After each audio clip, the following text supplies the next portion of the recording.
I have a tendency to take things too far.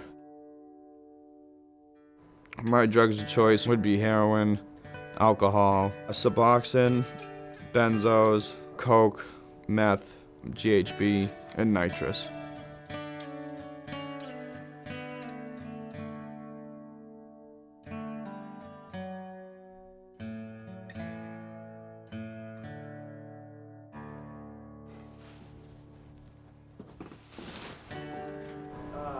Sam?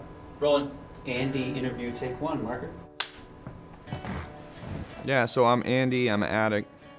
I don't remember a whole lot of my life, but growing up seemed like everybody else's life. You know, I played soccer, roller skating all the time. It was a great childhood. Definitely a household with like a lot of love. But I'm the only addict in my family. I never really seen anybody else use drugs. So for me to start using drugs, you know, that just instantly creates a disconnect. It's like at that point, it's like I don't know what to talk to them about because it's like all I want to talk about is drugs and getting high. And then just a lot of sneaky behaviors come with the territory, you know.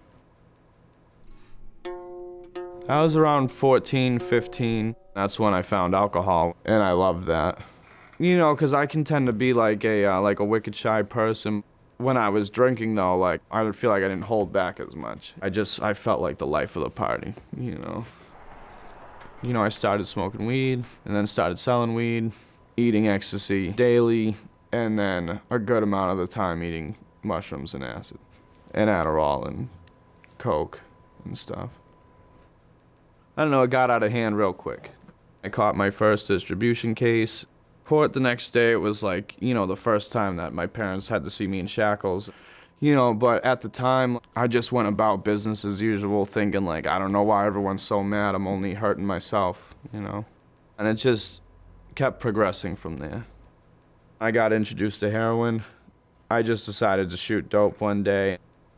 After that, I was like, all right, you know, I'll try all those other pill things too, like the OCs and the perks and the morphine and Dilaudid and stuff. And I don't know, just using a needle is like a whole different addiction. There was times I shot up water just because I wanted to stick myself with something. Like I'm an addict, so it's like if I like something, like I'm gonna do it 24/7. You know, my friends didn't really want to be a part of that because another one of our friends had died, and they're like, "Oh, if you do that, you're gonna die, and we don't want to be around when you do." You know. What worked for me, like a big game changer, was I caught another couple cases, and they were offering me a 1 to 3, or I could do this 90-day program. But 90 days is like a long time to not get high, you know, longer than I'd ever gone. And, you know, so it took me 7 months, but I did graduate that 90-day program. And then I just kind of just stayed clean. I really like this life, you know. Now that I've removed drugs from my equation, I have more to talk about. Before, like, my world was really small because, like, something the size of my thumbnail dictated my every action. What do you do without drugs? And I've come to find out that the answer is anything.